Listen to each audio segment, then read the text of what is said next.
Security guard की 10,000 की नौकरी लेकिन 17 करोड़ का कारोबार। ये शायद सुनने में बहुत अजीब सा लग रहा होगा, लेकिन कानपुर के एक युवक के साथ ऐसा हो गया और उसको 3 करोड़ की जीएसटी की नोटिस आ गई।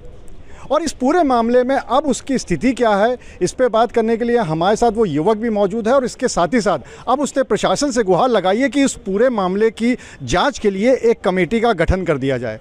लेकिन उस युवक की आज की क्या स्थिति है, इस पे बात करने के लिए हमारे साथ ओम जी शुक्ला, जो कि वो व्यक्ति है, वो युवक है जो सिक्योरिटी गार्ड की नौकरी करता है, लेकिन उसके पास नोटिस आ गई 3 करोड़ रुपए की। तो उसी से जान लेते हैं।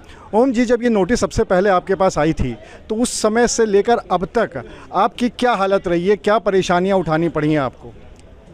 जिस दिन मेरे पास ये 32 पेज का नोटिस आया था तो कभी सोचा नहीं था कि इतने भी पेज होते होंगे नोटिस में। मेरे तो सर से एकदम से बाउंस हो गई। उसके बाद हमारे कुछ जो क्षेत्र के प्रतिष्ठित लोग हैं, हमारे बड़े भाई हैं, हमेशा हमारी मदद करते हैं, उनको दिखाया। उन्होंने व्यापार मंडल के प्रदेश अध्यक्ष जी को दिखाया। उसके बाद यहाँ जीएसटी ऑफिस गया, वहाँ मिले, उन्होंने जवाब देने के लिए रास्ता बताया, तो जवाब भी हम दे रहे हैं। और आज मैंने माननीय कानपुर के जो वास्तविकता में देखा जाए, कभी मैंने नहीं सोचा था कि हमारे कानपुर को एक ऐसे जिला अधिकारी मिलेंगे। आज मैंने अपनी शिकायत उनसे बताई है और आज उनसे मैंने न्याय की गुहार लगाई है। उन्होंने बोला है कि इस पर एक कमेटी गठित की जाएगी जिस पर न्याय होगा, और मैं यही चाहता हूँ बस कि इस पूरे मामले की जाँच की जाए और जो दोषी हो उसके खिलाफ कार्रवाई हो। तो इस मामले में अब क्या अभी भी डर लगता है, अभी भी रातों की नींद उड़ती है, क्या होता है? क्योंकि 3 करोड़ रुपए इतने के तो सपने भी नहीं आते लोगों को, तो क्या वाकई में डर लगता है अभी भी?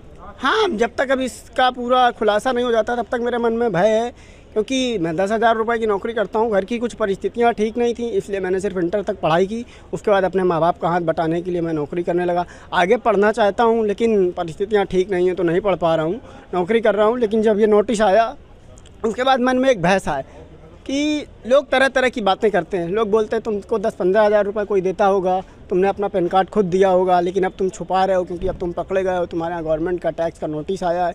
लोग तरह तरह की बातें करते हैं। एम्बुलेंस की भी आवाज़ सुनता हूँ तो मुझे ऐसा लगता है कि हाँ, दिल्ली की टीम मेरे पास आई है जाँच के लिए। स्थानीय लोग भी इनके साथ मौजूद हैं, उनसे भी बात कर लेते हैं। जब आप लोग को ये सारी बातें पता चली थी उसके बाद से क्या वाकई में लगता है कि बहुत डरा हुआ है और बहुत परेशान है? हाँ, लगता है कि बहुत डरे सहमे हुए हैं।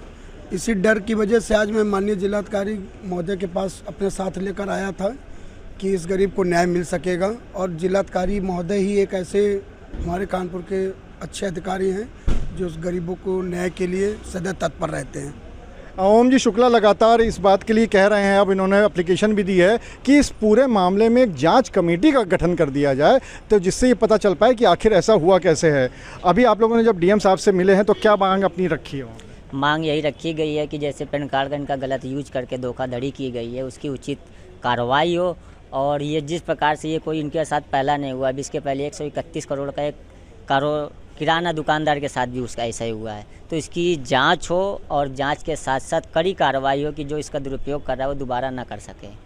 डीएम साहब ने क्या आश्वासन दिया है? अभी क्यों आप लोग गए थे, मिले थे जाके? डीएम साहब ने आश्वासन दिया है कि हम अपनी जांच कमेटी बिठाएंगे और जो यहाँ पे कमिश्नर हैं सीजीएसटी के, उनको अवगत करा के उनसे मदद करने के लिए बोलेंगे।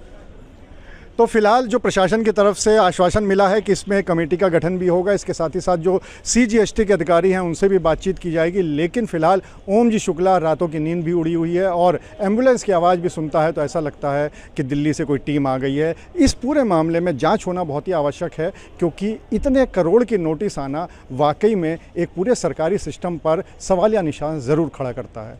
अनुराग अग्रवाल, TV9 कानपुर।